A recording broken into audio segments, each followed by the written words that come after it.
اداس ہیں آپ؟ اللہ تعالیٰ پر یقین رکھو، سب ٹھیک ہو جائے گا۔ سنو، ذرا ایک پل کے لیے سوچو تو، کیا اس نے کبھی تمہیں تنہا کیا؟ آزمائشوں کے اندھیرے کہف میں جب تم تنہا چیخ رہے تھے اور سننے والا بھی کوئی نہ تھا، تب بھی تو اس نے ہی تمہیں تھاما تھا نا؟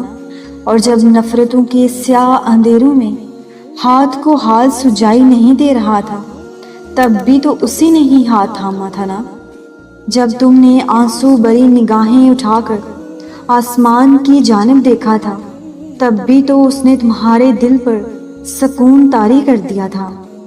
جب رات کے کسی پل کسی تکلیف دہ خواب کے زیر اثر تم نے بے چین ہو کے کروٹ لی تھی، تب بھی تو اس نے تمہیں پرسکون کیا تھا نا؟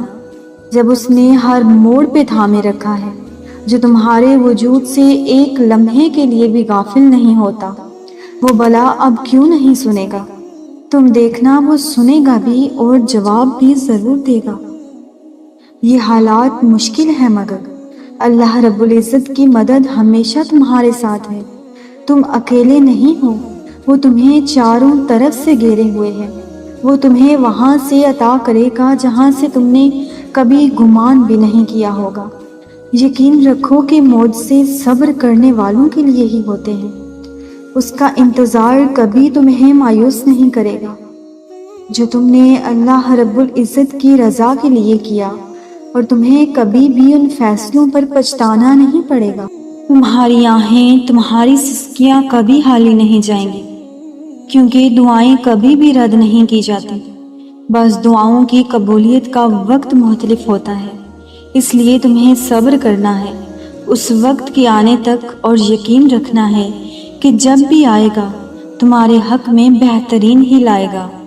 اللہ تعالیٰ اس لیے دیر نہیں کر رہا کہ تم مایوس ہو جاؤ، بلکہ وہ تاخیر اس لیے کر رہا ہے کہ جب اس چیز کو تمہارے نصیب کا حصہ بنایا جائے تو تمہاری تڑپ خوشی کے آنسوں میں تبدیل ہو جائے۔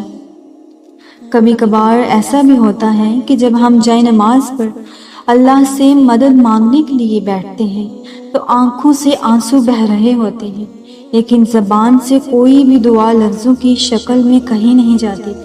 درد کی عجیب سی کیفیت ہوتی ہے، دل تو تب چیخ چیخ کر کہہ رہا ہوتا ہے کہ اللہ اب بھی کن فرما دے گا، لیکن ہم اس درد کو بیان کرنے سے قاصر ہوتے ہیں۔ اور پتہ ہے، تمہاری اس لمحے خود سے نہیں، رب سے گفتگو ہوتی ہے، اور جب ٹوٹا ہوا دل خود رب کی بارگاہ میں جا کر اپنی کرچیاں سمیٹنے کی فریاد کرتا ہے نا، تو پھر وہ اس کے لیے اپنی مدد نہیں بھیجتا، بلکہ وہ کرچیاں خود سمیٹتا ہے، اور ویران آنکھ شکر کے آنسوں سے بھر جاتی ہے۔